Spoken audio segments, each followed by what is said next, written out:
Alamin naman ho natin, ito po ang mga sagot ng ating mga kabrigada sa mga kasingit-singitan ng Metro Manila.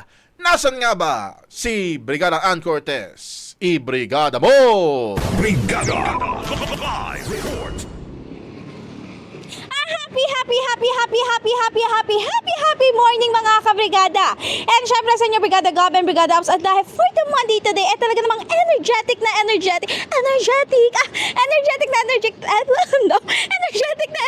tayo at kaya naman nag-ikot na tayo kanina sa kagilid-giliran at maging kasingit-singitan ng Metro and Mega Manila para tanungin sila sa ating question for today na kung sila nga ba ang tatanungin, pabor nga ba sila na i-disqualify eto mga kandidato na tumatakbo ngayon na bastos sa pangangampanya nila.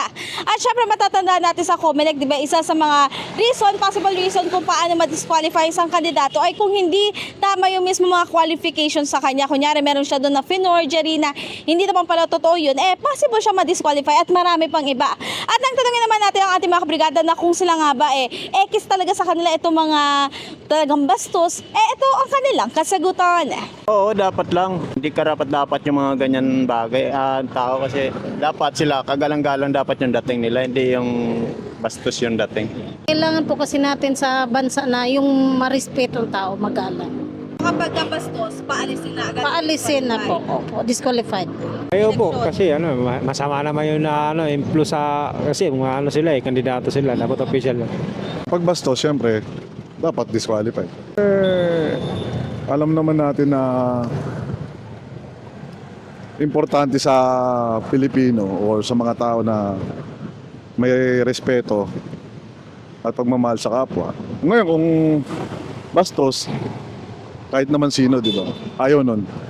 At ito na nga na Brigada Gov and Brigada Ops, habang nag-iikot tayo ngayon nasaktuhan natin ang isa sa ating masipag na kabrigada na si Kuya. Ronald po. Ayan, si Kuya Ronald. Ang apelido? Alanaran. Ayan, Ronald tuloy. Si Kuya Ronald. General, ayun, na Ronald tuloy. Pero ito na nga, Kuya Ronald, pero Ronald, ito. Kuya Ronald, kung kayo ang tatanungin since malapit na po ang eleksyon at ngayon nagsisimula na nga rin sa kampanya.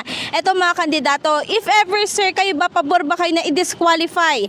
Ito mga kandidato na makikita ang bastos dito sa pangangampanya nila. Pabor po. Bakit sir? Kasi hindi naman karapat dapat dahil tumatakbo sila sa sa official, hindi naman sila karapat dapat maging bastos, dapat maging respetado sila sa lahat na Kayo sir, ano yung hinahanap nyo? Yung parang hinahanap nyo sa isang kandidato para okay, iboboto ko to. Ano yung hinahanap nyong quality? Yung respeto tsaka yung karunungan pagkatapos alam nila yung parang pamamalakad dito sa pamalaan. Yun lang. Ayan, at ito na nga na dahil si Kuya, for the smile. Sir, sampulan mo muna sa paano kayo nag-brum-brum, ganun lang, brum-brum. Hindi, kahit nakapatay kayo, ganun lang, brum-brum. Paano ang brum-brum nyo? Brum. Ay, magaling si Kuya Ronald, brum-brum. Isa pang brum-brum Kuya, paano pag masaya ang brum-brum? Brum. Ay, paano pag nalungkot ang brum-brum Kuya? Ay, nalungkot? Pero na nga, Brigada Ops, and dahil for the go si Kuya, at syempre, bibigyan natin siya ng ating Brigada Sleeves. Ayan Kuya, baka may gusto pala kayong batian mga kaibigan, mga kasamahan niyo po, or kung sino-sino man. Wala Wala na siya gustong batiin. Wala gustong batiin si Kuya Ronald. Ayan. Pero thank you so much Kuya. At ay na Brigada Gov and Brigada Ops ay magpo-for the babay na tayo. Kaya naman in the heart of changing lives, ako si Brigada Ann Cortez ng 105.1 Brigada News FM Manila, the Music and News Authority. Brigada!